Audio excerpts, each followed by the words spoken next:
m'appelle Guy César, voilà, je suis à la retraite et j'occupe mon temps comme ça, avec beaucoup de musique.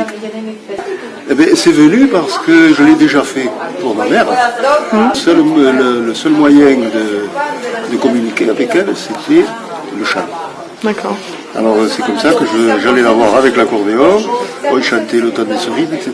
Bon, elle avait la maladie d'Alzheimer, donc elle me reconnaissait à peine. Mais dès qu'on chantait, elle me reconnaissait. D'accord. Alors j'ai fait ça déjà pendant 2 ans avec elle.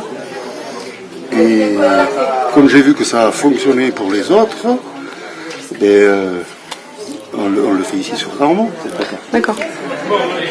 J'habite en dessus de... Comment on appelle ça? Eh bien apparemment un certain plaisir puisqu'ils ne veulent pas partir. Voilà.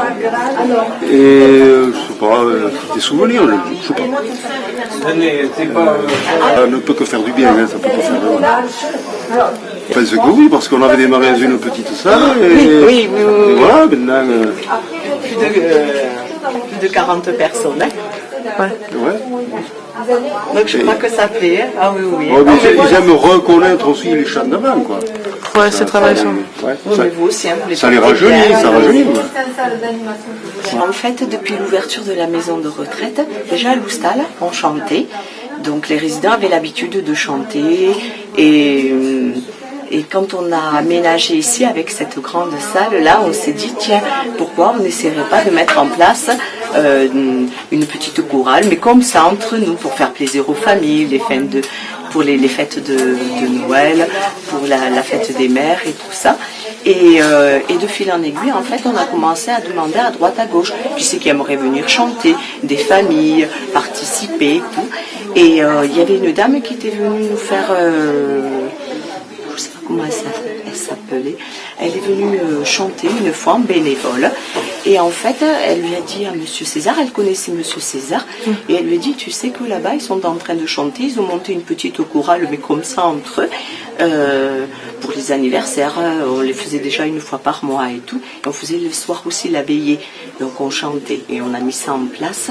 Et donc Monsieur César est venu, et on a vu avec la directrice qui est très ouverte de ce côté-là, si on peut avoir des personnes bénévoles qui viennent nous aider, les associations. Et donc on a pris, cette dame a pris rendez-vous, a pris contact avec Monsieur César, qui lui est venu nous voir et nous a expliqué en fait ce que lui il aimerait nous apporter, son savoir, parce qu'il chante à la chorale Saint-Cernin. Donc il aimerait nous apporter son savoir. Donc du coup on a fait la liste déjà des chanteuses qu'on avait et en fait on a mis ça en place. Alors on était dans la petite salle et au début on s'était dit bon on va rester à 10-12, on va voir. Et de 10-12 en fait on dépasse les 42 maintenant et puis on pense voilà continuer. Alors déjà on va clore ces préparations là le 3 janvier. Un petit peu la fête des fins d'année et donc ils vont chanter et on va inviter les familles, les gens de l'extérieur qui veulent venir écouter les résidents chanter. Et après, c'est vrai que si Monsieur César est toujours d'accord pour continuer, on aimerait vraiment aller, quitte à la salle Bérégovois carrément, faire la chorale comme toutes les chorales. Voilà. Peut-être la fête de la musique aussi. Essayer de voir sinon on ne peut pas...